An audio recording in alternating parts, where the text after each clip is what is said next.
আইপিএলের দারুণ এক ম্যাচে গুজরাট টাইটান্স ৪ উইকেটে হারিয়েছে রয়্যাল চ্যালেঞ্জার বেঙ্গালুরুকে। প্রথমে ব্যাট করে মাত্র ১৫৫ রানেই অল আউট হয়ে যায় আরসিবি। দেবদত্ত পারিক্কেল ৪০ রান করে কিছুটা প্রতিরোধ গড়েন, আর গুজরাটের হয়ে আরশাদ খান নেন ৩টি উইকেট। জবাবে ব্যাট করতে নেমে শুরু থেকে অগ্রাসী ছিল গুজরাট। শুভমান গিল ৪৩ এবং জস বাটলারের ৩৯ রানের ইনিংস খেলেন। মাঝখানে কিছুটা চাপে পড়লেও শেষ দিকে রাহুল তেওয়ারির ২৭ রানের ইনিংসে ভর করে ১৫.৫ ওভারে ১৫৮ রান তুলে জয় নিশ্চিত করে গুজরাট। ফলে জয়ের হ্যাটট্রিকের সুযোগ হারাল আরসিবি।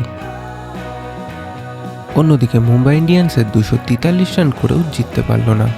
আগে ব্যাট হাতে ঝড় তোলেন রয়্যাল রিকেলটন, মাত্র ৫৫ বলে করেন ১৪৩ রান।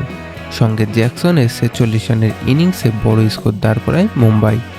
কিন্তু জবাবে আরও ভয়ঙ্কর হয়ে ওঠে সানরাইজ হায়দ্রাবাদ। ট্রাভেসের ৩০ বলে ৭৬ রান আর হেনরি ক্লেন্সের ৩০ বলে ৬৫ রানের বিস্ফোরক ইনিংসে মাত্র ৮ বল বাকি থাকতে ম্যাচ জিতে নেয় হায়দ্রাবাদ।